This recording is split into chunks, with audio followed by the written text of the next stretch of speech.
warahmatullahi wabarakatuh. Perkenalkan, nama saya Eni Mulyani. Saya di sini akan mewawancarai seorang guru di salah satu TK di Kecamatan Kertasmaya, Kabupaten Indramayu.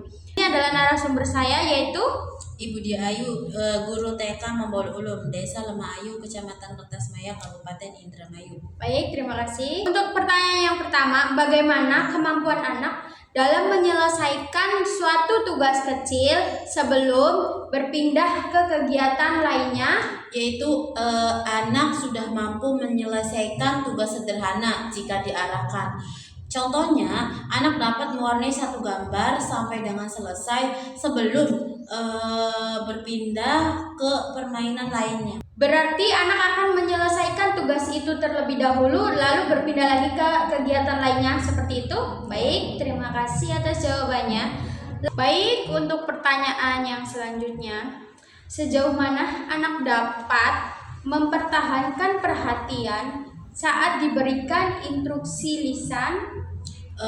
Anak dapat melakukan perhatian saat instruksi lisan, yaitu anak tetap fokus pada instruksi singkat, namun mudah terdistraksi jika terlalu panjang. Contohnya, anak mengikuti perintah ambil buku terus duduk, tetapi perlu diulang jika instruksi lebih dari 2 langkah.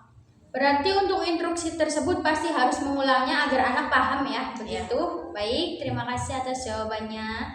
Yang selanjutnya, perubahan apa yang terlihat pada anak saat mereka merasa dirinya frustasi atau tidak menyukai sesuatu? Perubahannya yaitu anak menjadi rewel, menolak, atau menunjukkan emosinya. Contohnya, anak mengeluh dan meninggalkan tempat duduknya saat diminta mengerjakan tugas yang agak sulit. Berarti jika anak tidak menyukai sesuatu, pasti dirinya akan memperlihatkan bahwa dirinya sedang tidak menyukai atau sedang frustasi tersebut, begitu? Baik, terima kasih atas jawabannya. Untuk pertanyaan yang selanjutnya, bagaimana respon anak ketika diberikan aturan baru di kelas? Apakah dia sudah menunjukkan usaha untuk menahan diri dan mengikuti instruksi atau aturan di dalam kelas tersebut?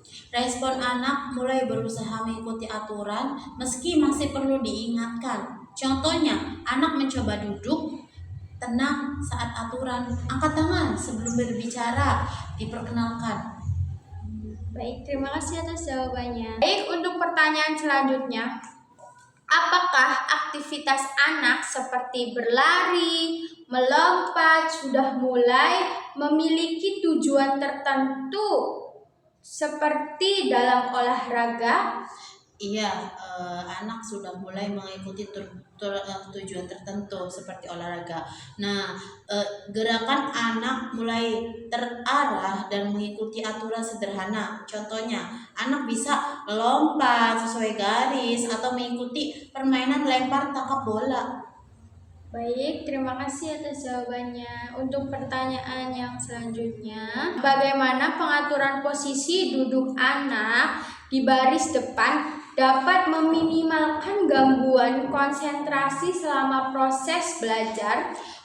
Posisi duduk anak di depan membantu anak lebih fokus dan mudah diarahkan. Contohnya, anak lebih memperhatikan guru dan tidak mudah terganggu teman saat duduk di depan. Berarti untuk anak yang duduk di posisi belakang itu dapat mengurangi konsentrasinya?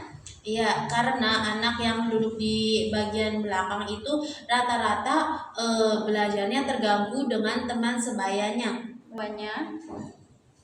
Untuk pertanyaan yang selanjutnya, sejauh mana penggunaan metode permainan mampu meredakan perilaku impulsif anak saat mereka menerima materi pelajaran?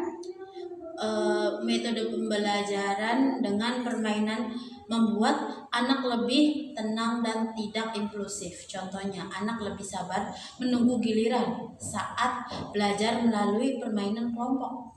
Berarti metode yang digunakan yaitu permainan kelompok, betul? Baik, terima kasih atas jawabannya. Untuk pertanyaan yang selanjutnya, Baik, untuk pertanyaan yang selanjutnya, bentuk apresiasi atau hadiah seperti apa yang paling efektif Anda berikan saat anak menunjukkan usaha atau keberhasilan kecilnya?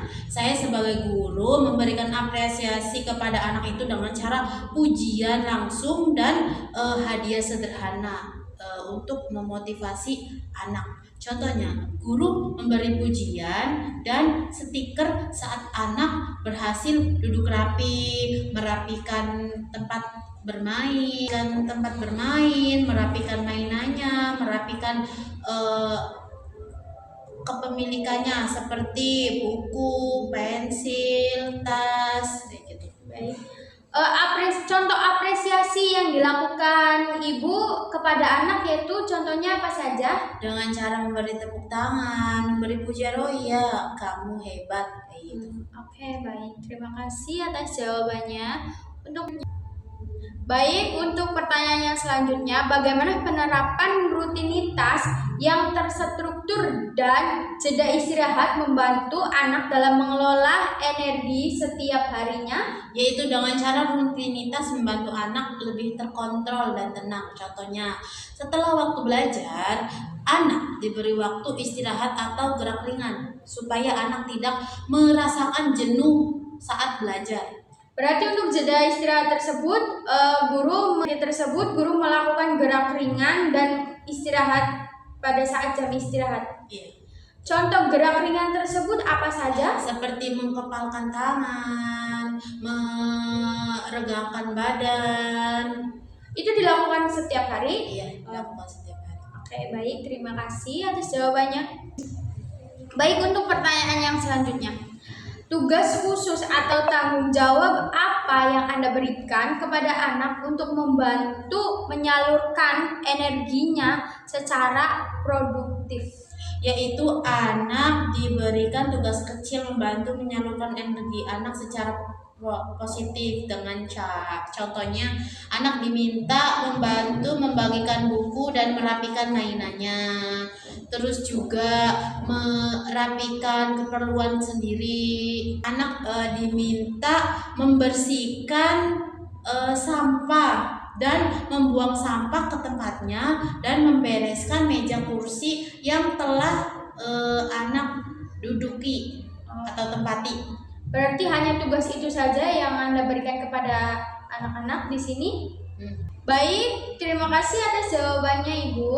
Untuk pertanyaan yang selanjutnya, bagaimana cara Anda menerapkan aturan yang tegas dan konsisten tanpa harus menggunakan nada amarah kepada anak?